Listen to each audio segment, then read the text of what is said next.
Welcome to the TSGG review of Mortal Kombat 11 by developer Netherrealm Studios on Xbox One.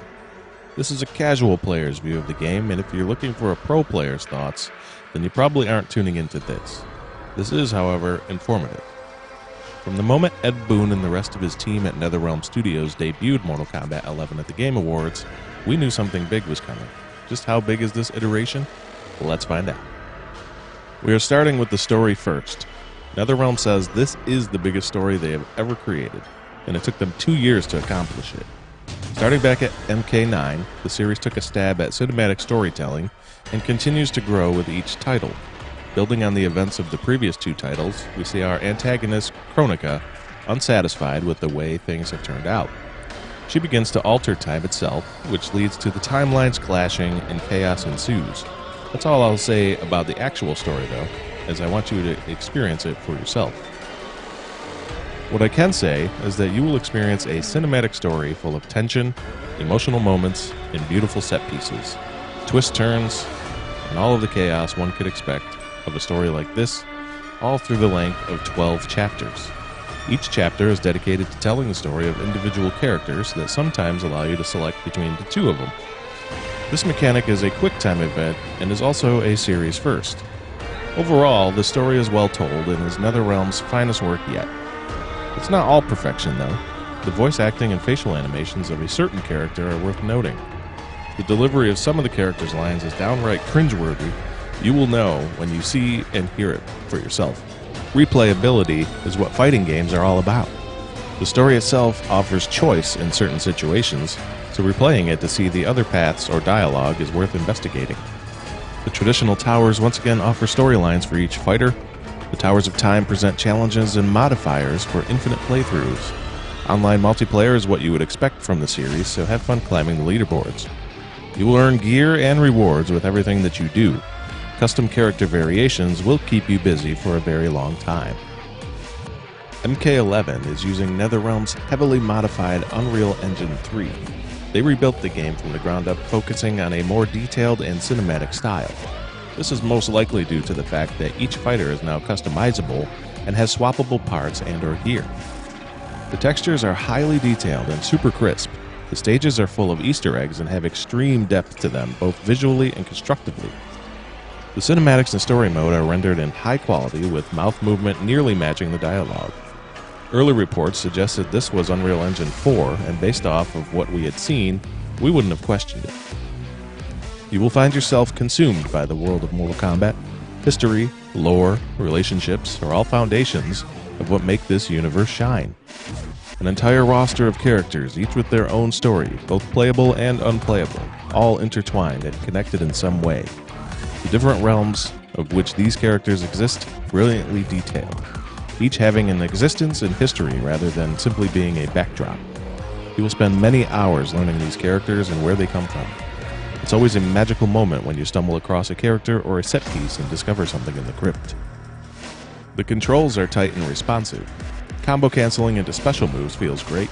The all-new offensive and defensive meters change the combat completely. No longer is it a shared meter where you decide to combo break, augment an ability, or do a full burn X-ray attack. This time you have 2 meters for offense, 2 meters for defense, and the X-ray has been replaced with the fatal blow. This move is now linked to your health bar. Once down to 20%, you get to trigger the fatal blow. This acts as a saving grace, or change the tide of battle sort of scenario, that can only be used once per match once it actually connects. If you don't connect, it just takes a countdown timer, and then you can give it another try. Online multiplayer is fun, and you have a bunch of modes on offer, including ranked play. It's great to jump in with your friends for some King of the Hill, and the servers are mostly stable. The reward system is an interesting one. We have the Crypt, an MK staple, challenges, the Towers of Time, training, story, classic towers, all offering rewards. You earn coins, time shards, hearts, character gear, player icons, banners, backgrounds, and more. There is an in-game microtransaction store that has skins for sale on a countdown timer. It's important to note that everything offered in the MTX store can be unlocked in the game with no purchase necessary. You simply have to earn it. The Towers of Time have exclusive items to be earned. Different scenarios and challenges await you, but it's not easy. In fact, the mode is currently broken and awaiting an update fix. With around 60 skins per character, plus all the unlockable gear for each, the grind could be too much for the casual gamer. We would like to have seen more rewards being given per playthrough. We have experienced multiple game crashes when doing local play, which boots us back to the Xbox dashboard. All of the bone-crunching sound effects MK is known for once again returns in the highest fidelity. Hearing the blood spill from a choking throat or a sword slash impacting the midsection are both satisfying and unnerving. The music complements the game every step of the way. There's a gigantic orchestral score, and each stage has its own theme with a mix of orchestral and electronic tones. I seriously can't get enough of this music, and I can't get it out of my head. We have been having a lot of fun playing the game. However, the inclusion of 7 different types of currency sticks out like a sore thumb. Nothing breaks the immersion worse than realizing you don't have the required currency type to continue making progress. I understand that a lot of work goes into these games and the devs deserve continued support, but 7 different currency types in a fighting game just seems wrong to me. A lot of the gear and currency can be earned in the Towers of Time. This game mode is currently broken, so much so that the devs have made an official statement as to offer a fix for the mode and to also give all players a gift of 500,000 coins, plus more, for the inconvenience. With multiple items being locked into the Towers of Time, this is essentially MK11's endgame content. To ship it broken is unfortunate. I will enjoy using the coins in the crypt when they release in the update though. The story, crypt, and classic towers offer up a good time for the solo player. Fighting online or locally will keep you busy for hours.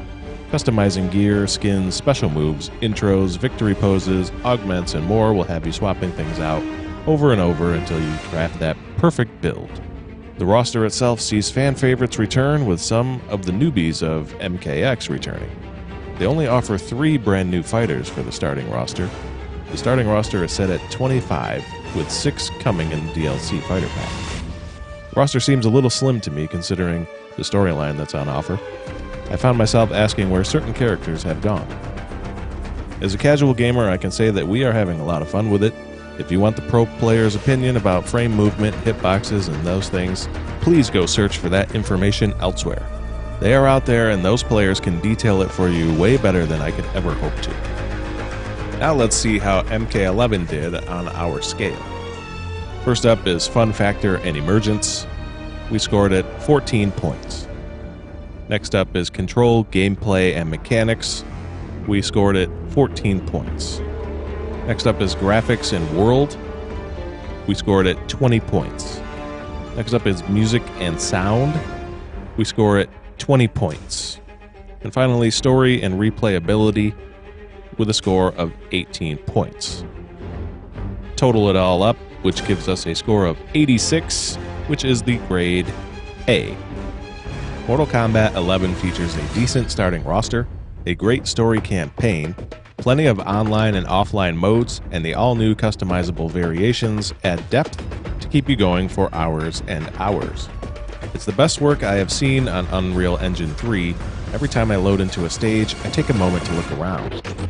When I change fighter gear, I always look at the details of each piece.